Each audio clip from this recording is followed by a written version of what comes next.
You see, I know what you're thinking. You're thinking, dude, Jeremy, you said Red Dead Redemption review. You promised that. I heard you say it, and I did. But my RPG fan friends out there will agree, and they'll know what I'm talking about when I say I started playing an RPG, and I went through the entire RPG, and I beat it because it was awesome. And now I gotta talk about this RPG, so let's talk about it because it's an RPG worth talking about.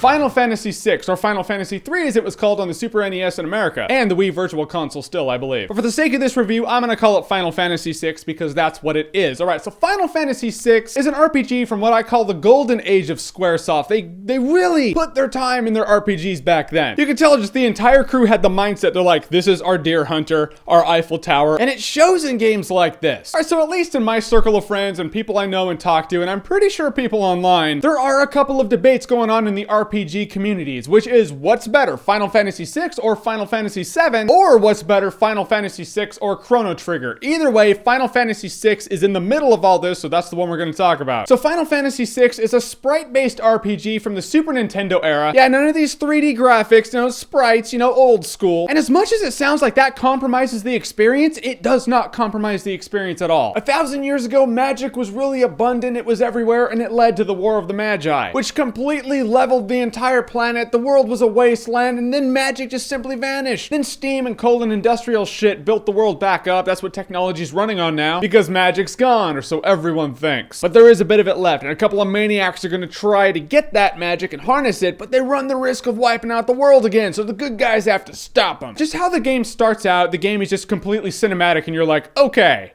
I'm in for something a little more than just some sprite-based RPG. I'm gonna make it brief, I'm not gonna go into detail about this, but it starts out on this hill, there's this one chick, she's a magic chick, and she's being controlled by the Empire with this crown. They have Magitech armor, and they're looking at this town, they're like, yeah, we gotta go get this Esper, which are, magic things. And so they're like, let's go wipe out this town and get this Esper, and this chick is a good person, but she's being controlled, so they all walk down, and one of the greatest themes ever made in video game history plays as the camera's behind them, and they're walking towards this town, and it was Super Nintendo graphics back then, but it was like advanced Super Nintendo graphics. This town's just coming closer while this theme is playing in the beginning credits start, and you're like, that's what movies do. But it happened in 1994 on a Super Nintendo game. And then from there, you meet a plethora of some of the most relatable characters in RPG history, and you go about your business. Trying to save the world and whatnot. Hi, welcome to my channel where we talk about what I think is cool. Now, in an RPG, gameplay is really important. You're gonna be fighting, leveling, and grinding through the battles, so let's at least make that enjoyable and balanced. Final Fantasy VI does it really well. You can teach every character all the magic, but the characters do have specific abilities specific to them, giving them their own flavor, and I love that. You'd be surprised at how many RPGs just go, alright, yeah, teach everyone everything, and just make them the same person, really. But Final Fantasy VI was like, nah, you can teach everyone the spells, but they have their own abilities also. But who are we kidding? You teach everyone Ultima, and you break the game, and you win. That's just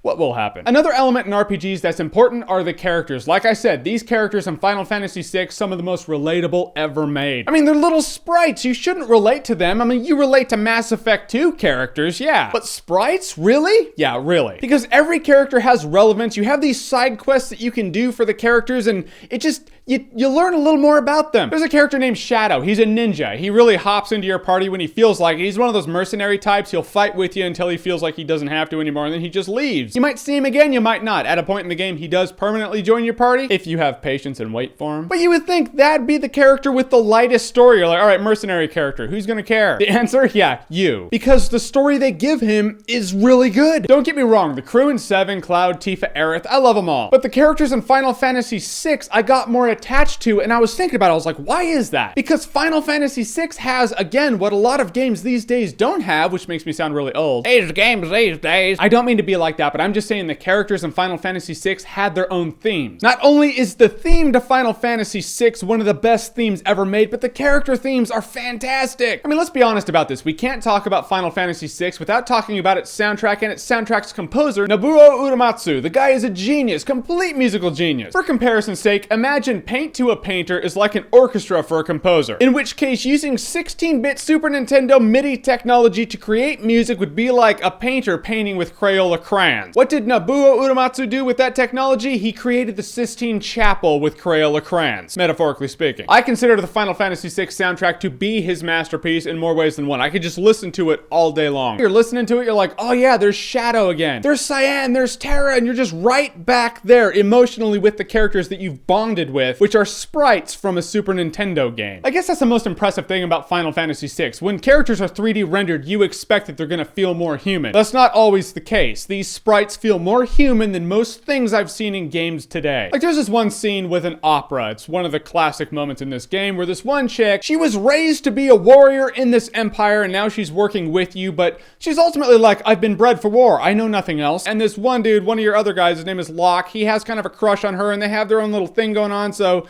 this has romantic elements in it too. And she does this opera and it's one of these humanizing moments where she's like, I am more than just a dog of war. It's like if Solid Snake learned that he could live for more than war, that's this moment in this game. Not knocking Solid Snake, but I'm just saying that it was a really good humanizing moment in an RPG, and it happened in 16-bit glory. And also what's important in any RPG as well as any game is a great villain. Final Fantasy VI has a great villain. That's another battle going on within the RPG community. Which villain is better? Final Fantasy VI is Kefka or Final Fantasy VII Sephiroth? Both are badasses, but they're hard to compare. Sephiroth is like Darth Vader. He's really menacing and stoic, and when he's in the room, shit is business. And if Sephiroth is like Darth Vader, I would say Kefka is like the Joker. Yeah, Kefka's like the Joker if the Joker actually had the Force like Darth Vader, had magic, and became a demigod. And this is spoilerish here, but it's worth touching on. He actually is the villain that wins. That's another reason I love this game so much. Villains never win. Sephiroth in Final Fantasy VII tried to bring a meteor down on the Earth, but they fought and they won. So many movies, so many games out there are like, oh, we need to stop the world from ending. Kefka's like, yeah, 2/3 of the way through Final Fantasy VI, I win. The world gets burned to the ground, your crew is scattered. It picks up a year later and you have to gather everybody together to beat Kefka, but the world's still burned. It's over. All you can do is take him out and hope that you rebuild. I love that shit. Having the balls to tell a story where the villain actually does win and you show that the world doesn't actually stop at that point. Oh yeah, it's completely destroyed, but it's not over. There are still people alive. If you have that thought in your head like, they don't make a game like that, I wish they would. They did. It's Final Fantasy VI or 3 for the Super Nintendo. Play it. Square has done a crusade or two about re-releasing their old Final Fantasy games with souped up 3D graphics. At first I was like, oh, that'd be cool to see with 6. Especially on like PS3 graphics, all in cinematic glory. That still would be cool, but ultimately, I don't know if I want them to really dick with it that much. It's great as it is. Just HD up the sprites like they did with Final Fantasy IV on the PSP, re-release it that way. I would buy that and play the shit out of it. Now, if you do take my advice and go out to get this game to play it, get the Game Boy Advance version or the Wii Virtual Console version. Those are really close to the Super Nintendo versions. Not really suggesting the PlayStation Network version that you can download for like $5 or $10 because it's the PS1 version that they released on the PlayStation 1, but